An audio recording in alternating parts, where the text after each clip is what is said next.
السلام عليكم ورحمة الله وبركاته. الحمد لله كفى وسلام على عباده الذين اصطفى أما بعد. কাছে দূরে যে যেখান থেকে আমাদের আজকের এই ভিডিও বার্তাটি দেখছেন প্রত্যেককে জানাই আন্তরিক প্রীতি, মোবারকবাদ, অভিনন্দন। সম্মানিত দ্বীনি ভাইরা, আজ আমরা কথা বলবো জিলহজের প্রথম দশকে আমাদের করণীয় গুরুত্বপূর্ণ কিছু আমল সম্পর্কে। এই দিনগুলো আল্লাহ সুবহানাহু ওয়া তাআলা তার বান্দাদের জন্য একটি ইবাদতের মৌসুম হিসেবে তিনি উপহার দিয়েছেন। ইসলামের মৌলিক প্রত্যেকটি ইবাদত এই 10টা দিনের মধ্যে হয়ে থাকে। ইসলামের যে 5টি স্তম্ভ আছে, ঈমান এই দশকে থাকে, এরপরে সালাত এই দশকে থাকে। এই দশকে অতিরিক্ত সিয়ামের কথা বলা আছে, বিশেষত আরাফার দিনের সিয়াম। এই দশকে যাকাত প্রদানের রাস্তাও খোলা আছে এবং এই দশকেই আমরা হজ্জে বাইতুল্লাহ যাদের তৌফিক রয়েছে তারা আল্লাহর ঘরের মেহমান হয়ে থাকে এবং এই সময়ে আমরা আল্লাহ রাব্বুল আলামিনের জন্য পশু কোরবানি করে থাকি। এছাড়াও আরো অসংখ্য ইবাদতে ভরপুর এই সময়টা আমাদের কাছে অত্যন্ত গুরুত্বপূর্ণ। আল্লাহ সুবহানাহু ওয়া তাআলাও এই সময়গুলোকে বান্দার জন্য গুরুত্বপূর্ণ হিসেবে উপস্থাপন করতে গিয়ে তিনি এই দশকের কসম করলেন। আল্লাহ সুবহানাহু ওয়া তাআলা বলছেন সূরা ফজরের 2য় এবং 3য় আয়াতে, ওয়াল ফজর ওয়া লায়ালিন আশর ওয়াশ শাফঈ ওয়াল ওয়াতর। আল্লাহ সুবহানাহু ওয়া তাআলা বান্দার জন্য কোনো বিষয়ে স্বাভাবিকভাবে বললেই সেটা পালন করা বান্দার জন্য ফরজ হয়ে যায়, আর তিনি যেটাকে কসম দিয়ে বলেন নিঃসন্দেহে সেটা অন্য যে কোনো ইবাদতের চেয়ে গুরুত্বপূর্ণ বেশি হবে, এটাই স্বাভাবিক। তো আসুন আমরা এই দশকের 10টি গুরুত্বপূর্ণ আমল সম্পর্কে জানার চেষ্টা করি। আল্লাহ সুবহানাহু ওয়া তাআলা আমাদেরকে তৌফিক দান করুক। এই দশকের 1 নাম্বার আমলটা হলো, আমরা যারা কোরবানি করব, আমরা যেন চাঁদ দেখার পর থেকে নিয়ে শুরু করে কোরবানি করার আগ পর্যন্ত আমরা আমাদের চুল এবং নখ কাটব না। এ বিষয়ে আমল করার জন্য আমাদেরকে সতর্ক থাকতে হবে। আমরা যেন চাঁদ দেখার আগ মুহূর্তে আমাদের চুল নখগুলো কেটে নেই, যেন 10 দিন আমরা সে আমলটা করতে পারি। দ্বিতীয়ত, এই দশকের গুরুত্বপূর্ণ আমল হচ্ছে নফল রোজা রাখা। যদি সম্ভব হয় আমরা সবগুলো রোজা রাখার চেষ্টা করব, তাও সম্ভব না হলে ভেঙে ভেঙে রোজা রাখার চেষ্টা করব। সেটাও যদি সম্ভব না হয় অন্তত আমরা ইয়াউম আরাফার দিন আমরা সিয়াম সাধনার চেষ্টা করব ইনশাআল্লাহ। রাসূলুল্লাহ সাল্লাল্লাহু আলাইহি ওয়াসাল্লাম বলেছেন, সূর্য উদয় হয় এমন দিনগুলোর মাঝে সবচাইতে গুরুত্বপূর্ণ দিন হচ্ছে ইয়াউম আরাফার দিন। আর আল্লাহ রাব্বুল আলামিন এই আরাফার দিনে এত বেশি তার বান্দাকে ক্ষমা করে দেন যেটা আর কোনো দিন দেন না, এবং এই দিনে শয়তান এত বেশি নিজেকে লাঞ্ছিত অপমানিত বোধ করে, সে এতটা অসহায়ত্ব বোধ করে যেটা আর কোনো দিন হয় না।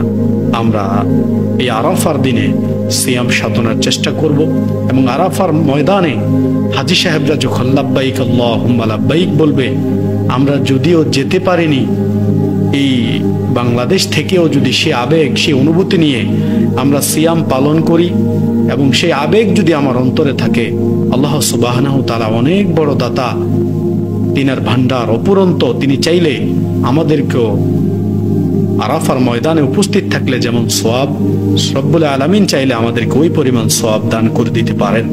আমরা সে আমলটি করার চেষ্টা করব ইনশাআল্লাহ। এই দশকের 3য় গুরুত্বপূর্ণ আমলটি হচ্ছে আমরা বেশি বেশি নফল ইবাদত করার চেষ্টা করব।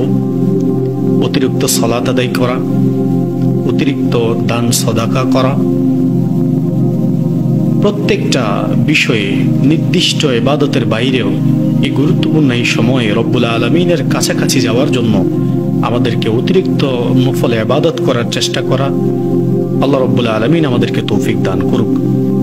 চতুর্থ, এই দশকে আমাদের কাজ হচ্ছে আল্লাহ রাব্বুল আলামিনের কাছে তাওবাহে নাসুহা করা, অর্থাৎ এমন তাওবা করা যে তাওবা করার পর বান্দা আর কখনো অন্যায়ের পথে ফিরে যাবে না। বান্দা কখনো আর যেই ভুলের জন্য তাওবা করেছে, নিজের ভুলের স্বীকৃতি দিয়েছে, পরবর্তীতে আর এই গুনাহ করবে না বলে রবের সাথে ওয়াদাবদ্ধ হয়েছে, সে কাজ সে পুনরায় আর করবে না। এই অনুভূতি নিয়ে আল্লাহর কাছে যদি তওবা করা যায়, আল্লাহ সুবহানাহু ওয়া তাআলা বলছেন, তুবু ইলাল্লাহি তাওবাতান নাসুহা, তোমরা আমার কাছে তওবায়ে নাসুহা করো। এমন তওবা যেই তওবা করার পর বান্দা আর কখনো অন্যায়ের পথে, অপরাধের পথে ফিরে যাবে না। এমন তওবা করে আমাদেরকে আল্লাহর দিকে ফিরে আসার তৌফিক দান করুক। সকলে পড়ছি আমিন। পঞ্চমত, আমাদের করণীয় হচ্ছে বেশি বেশি আল্লাহর জিকির করা। জিকির শব্দের অর্থ হচ্ছে স্মরণ করা। তো আমরা সলাতের মাধ্যমে আল্লাহ স্মরণ করব, কোরআন তেলাওয়াতের মাধ্যমে আল্লাহ স্মরণ করব, দান সাদাকা করার মাধ্যমে আল্লাহ স্মরণ করব, এবং হাদিস থেকে প্রমাণিত কিছু গুরুত্বপূর্ণ মাসনুন দোয়া যেগুলো আমরা পাই, সেগুলো সব সময় তেলাওয়াত করার মাধ্যমে, আমল করার মাধ্যমে আমরা সার্বক্ষণিক জিকিরের মধ্যে নিজেদেরকে ব্যস্ত রাখার চেষ্টা করব ইনশাআল্লাহ। এই দশকের সবচাইতে গুরুত্বপূর্ণ আমল হচ্ছে, যাদেরকে আল্লাহ রাব্বুল আলামিন তৌফিক দিয়েছেন, তারা হজ্জে বাইতুল্লাহর মেহমান হবে। তারা সেখানে গিয়ে রবের ডাকে সাড়া দিবে, লাব্বাইক আল্লাহুম্মা লাব্বাইক লা শারীকা লাকা লাব্বাইক ইন্নাল হামদা ওয়ান নি'মাতা লাকা ওয়াল মুলক লা শারীকা লাকা লাব্বাইক। যাদেরকে আল্লাহ রাব্বুল আলামিন তৌফিক দিয়েছেন, অবশ্যই তারা জীবনে একবার হজ পালন করা তাদের জন্য, সেটা আল্লাহ সুবহানাহু ওয়া তাআলা তাদের জন্য ফরজ করেছেন। ইতোমধ্যে আমাদের দেশ থেকে আল্লাহর মেহমানগণ অনেকে চলে গেছেন, অনেক হাজিরা যাওয়ার প্রস্তুতি নিচ্ছেন। আমরা যারা যেতে পারি নাই, আল্লাহ রাব্বুল আলামিন আমাদেরকে, যাদেরকে তৌফিক দেয় নাই, রব্বুল আলামিন আমাদেরকেও বাইতুল্লাহর মেহমান হিসেবে তুমি কবুল করে নিও, আমিন। এই দশকের সপ্তম ইবাদত হলো, যাদেরকে আল্লাহ সুবহানাহু ওয়া তাআলা তৌফিক দিয়েছেন, আমরা নহর অর্থাৎ কোরবানি করব। আল্লাহ সুবহানাহু ওয়া তাআলা সূরা কাউসারের ভিতরে বলছেন, ফাসাল্লি লিরাব্বিকা ওয়ানহার, আপনি আপনার রবের জন্য সালাত এবং কোরবানি করুন। এবং তিনি বলেছেন, কুল ইন্না সালাতি ওয়া নুসুকি ওয়া মাহইয়ায়া ওয়া মামাতি লিল্লাহি রাব্বিল আলামিন। এবং রাসূল সাল্লাল্লাহু আলাইহি ওয়াসাল্লাম বলেছেন, যার কোরবানি করার তৌফিক ছিল কিন্তু কোরবানি করে নাই, সে যেন আমার ঈদগাহের দিকে না আসে।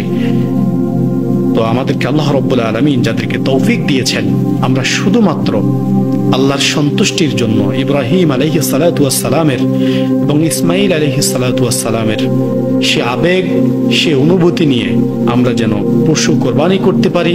রব্বুল আলামিন আমাদেরকে তৌফিক দান করুক। আমরা পড়ছি আমিন। এই দশকের অষ্টম কাজ হলো বেশি বেশি আল্লাহর বড়ত্ব ঘোষণা করা, অর্থাৎ তাকবীর দেওয়া।